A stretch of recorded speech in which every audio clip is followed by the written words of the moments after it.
Mr. President, distinguished colleagues, and fellow Filipinos, magandang hapon po.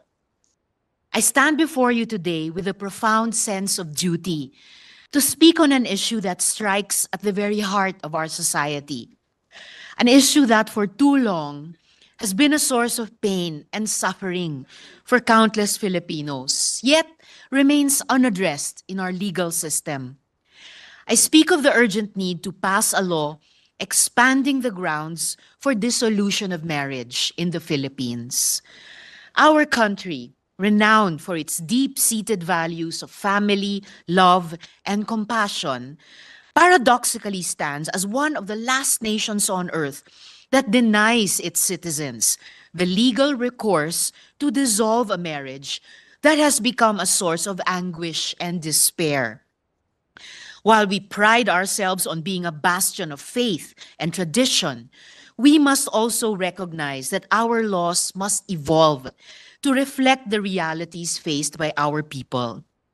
Mr. President, kaisa niyo po ako sa paniniwala na ang kasal ay isang sagradong institusyon. Ako man ay minsan sa buhay ko naging kabahagi ng institusyong ito. Ako po'y nabiyayaan ng masayang pagsasama, bagamat maiksi dahil sa hindi inaasahang pagkamatay ng late husband ko. But my happy experience does not render me blind to the reality that not all marriages are like this. Sabi nga ni Representative Edsel Lagman, ang champion ng panukalang ito sa House, this bill is not for those in happy marriages. They are for those trapped in a marriage in need of a lifeline out. Para sa kanila, ang kasal ay hindi sanktuaryo, kundi isang selda. Selda ng panghabang buhay dahil walang nabibigay na rekurso ang ating batas. The absence of a law allowing the dissolution of marriage is not merely a legal oversight. It is a moral failing.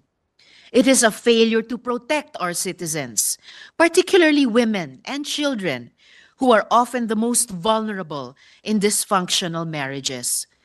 It is a failure to provide an avenue for healing, for the restoration of dignity, and for the pursuit of true happiness.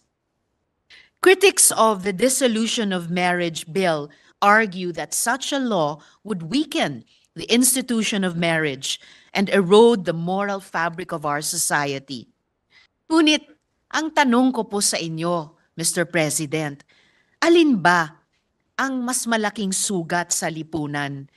Isang sistemang bulag sa mga pasakit na sinasapit ng ating mga kababayan sa ilalim ng isang toxic at abusadong pagsasama o isang sistema na nagbibigay ng paraan at remedyo para makalaya, maghilom at magsimula muli. Our Constitution guarantees the protection of the family as a basic social institution. But this protection should not be one that upholds the form of the family at the expense of its substance. A family is not merely a legal construct. It is a living, dynamic entity that thrives on love, respect, and mutual support. When these elements are absent, the family ceases to fulfill its role in society, and we, as lawmakers, must act to protect the individuals within it. We must also recognize the impact of our inaction on the next generation.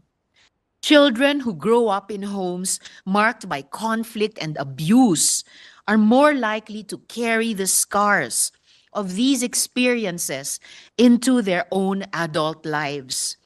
By providing a legal means to dissolve a marriage that has become harmful, we offer these children the chance to grow up in environments where peace rather than conflict is the norm. Mr. President, this is not a call to abandon our values. It is a call to uphold them in a way that is just, humane, and compassionate. It is a call to recognize that the strength of our society lies not in the rigidity of our laws, but in our capacity to adapt them to the changing needs of our people.